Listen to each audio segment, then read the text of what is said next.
Alright, so welcome back YouTube. So today we're working on a Eton Viper 70. This is a 4-stroke model, 2006, 2007, somewhere in there. I can cross-reference the VIN number and find the exact year, but there are 4 strokes are all about the same. So there's a couple things going on with this one. Somebody stole or took the brake master cylinder off. Brake master cylinder also has a kill switch in it, or a safety switch. You have to pull the handle to get it to turn over the engine. So right now we can't turn over the engine because that switch is not there. The wiring diagram shows that that switch should plug into here, into this cable right there, which is green and yellow and black, I do believe. I'm gonna try to pull it down over here so we can see it a little bit better.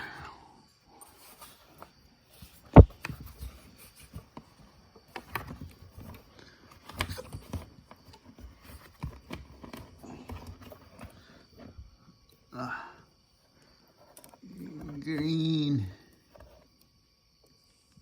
Oh man, that thing's just so close. Alright.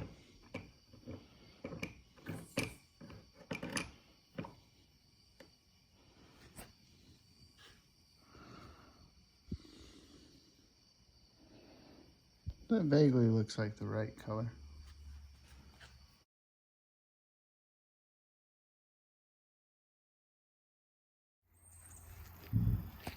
Hey, welcome back everybody. So we've got another Eton in the shop. This one is a Eton Viper, approximately 2009 model. It's a 4-stroke, and it's a 70cc engine.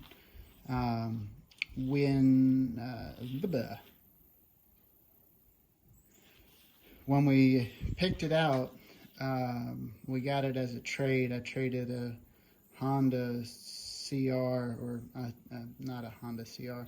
I traded a Honda XR70 that was running for this Viper 70 that wasn't running, and a Eton Vector 250 that also wasn't running.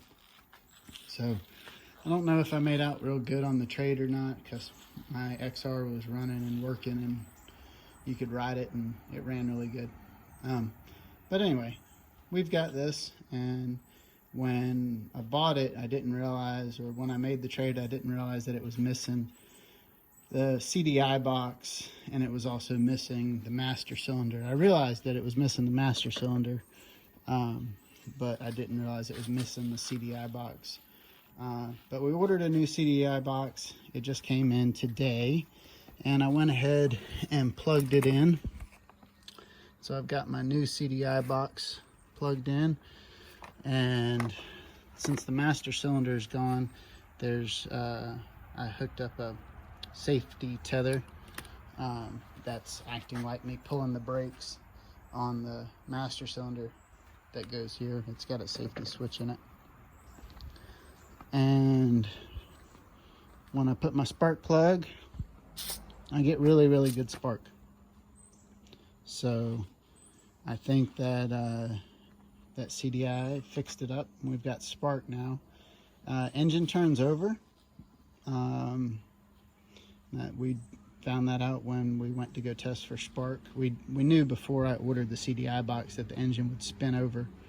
I did test that before we ordered the CDI. Engine spins over. So when we plugged in the CDI, I tested the spark plug. We get spark, so we're good to go there. All right, so the only thing really left to do is go ahead and clean out the carburetor, the gas tank, and check the air filter. I was wanting to get that stuff done while I was waiting on the CDI to arrive, but I ordered the CDI on Saturday. Today's Wednesday. It already arrived, so it came super quick. And in the process, we had the building was being built on Monday and Tuesday this week. So that occupied a ton of my time, just watching that and videoing that and hanging out and checking that out and just being super excited that that was put in. And so I just didn't get to this. So like I said, CDI just came today. We already got it plugged in, confirmed we have spark, so we're good to go there. And like I said, it's sat for a while, so I'm gonna assume the carburetor's gummed up. But I think before I pull it all off, I might just try to start it. I don't know, what do you guys think? Let me know in the comments below if you think it's gonna start before I clean the carburetor. They usually don't, but we can give it a shot and see what happens.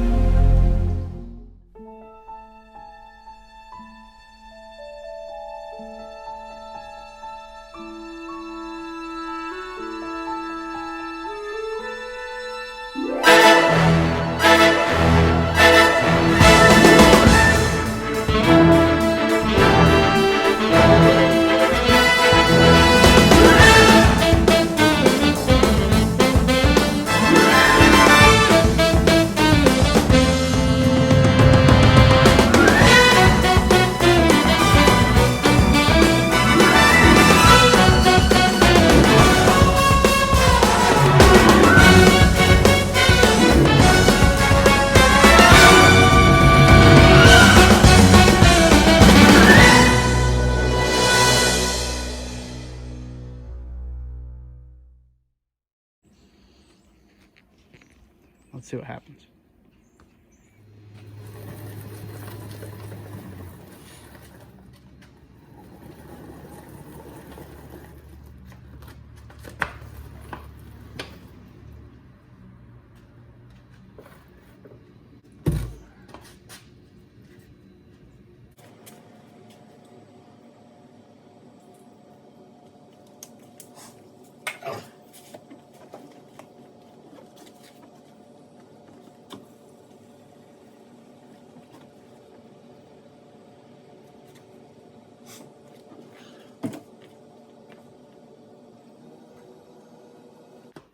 I'm gonna drain out the gas in the carburetor.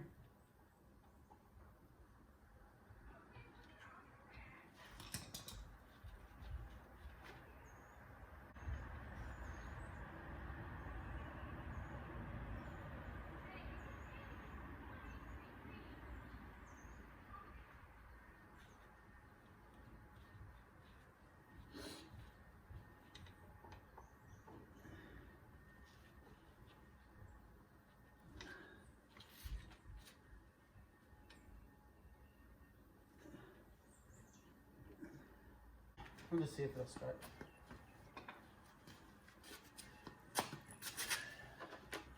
Got my spark plug here that I cleaned up.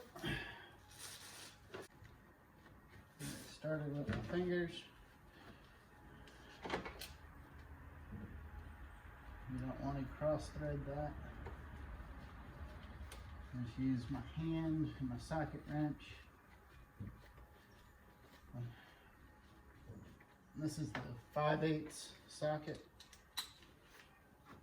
And I just have a short extension on there just to make it easier. But we're going to go ahead and just slug it down. Alright. And then put our cap back on it. Where'd our cap go? There it is.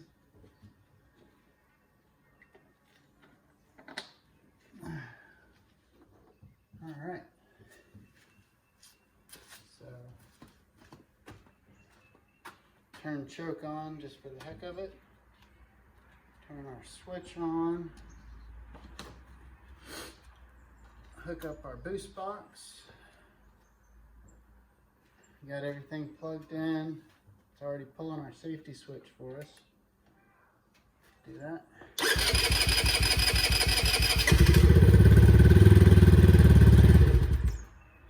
And it's running.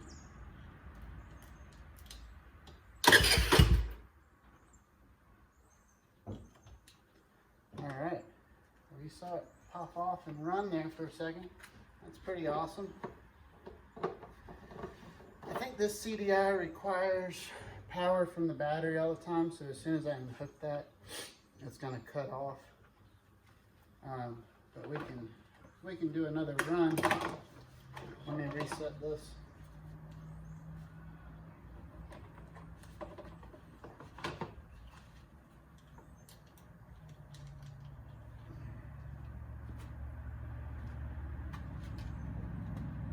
Go ahead and cut the carb off, or the choke off on the carb.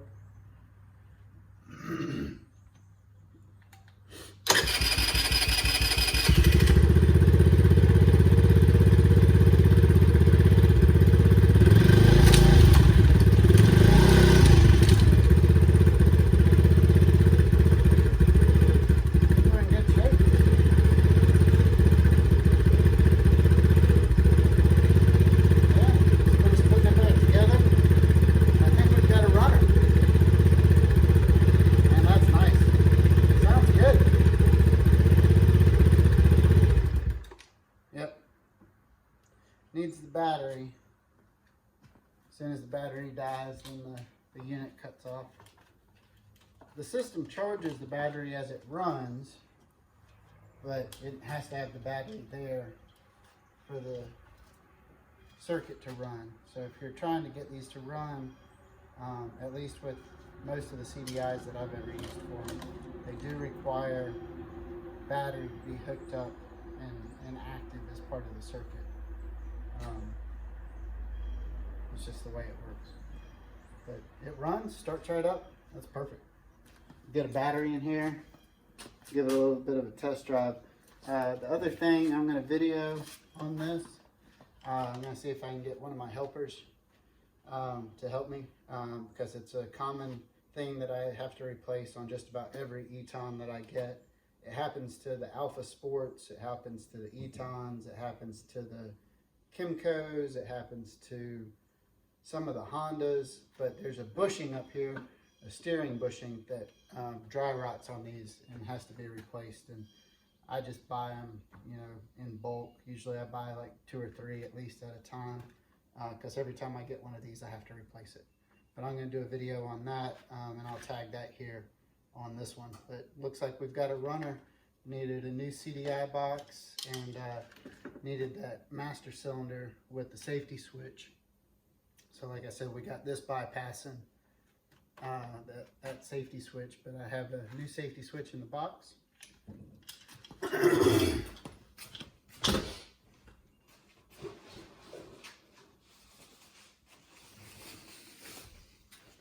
So we have a new switch that we're going to put on here, and then we'll be good to go. Has some nice little leads that go with it.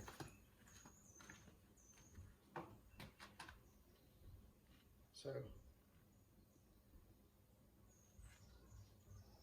this one was confirmed to work with the Eton, and what you need is something that when you pull the handlebar, it closes the circuit. So the circuit has to be closed like you're pulling the brakes for this circuit to work. So when you pull the handlebar, it engages that safety switch and closes that circuit, and then allows power to go through to start the motorcycle or the four-wheeler, you know, the ATV. So that'll go on there, and then it'll wire up to these plugs the same way that this switch did, and then we'll be good to go. You'll be able to just pull it, and that'll also activate your brake lights. If you bypass the switch so that it's always pulled, you can do that by just tying those 2 wires together, which is essentially what I'm doing with this switch. If I wanted to break the circuit on this one, I can push the button. So this switch works the opposite of this switch. This one's normally closed, and this is a normally open switch. So if you're replacing your switch on one of these Etons, you're replacing your safety switch, you want to replace it with a normally open. So that way when you close the circuit or pull the handle, that's going to allow the circuit to pass, because that'll close it. So it's normally open, that closes the circuit and allows the signal to pass. So that's how that works. But get that installed and put a battery in it, and we'll be ready to ride it. I think one of the tires needs a little bit of air.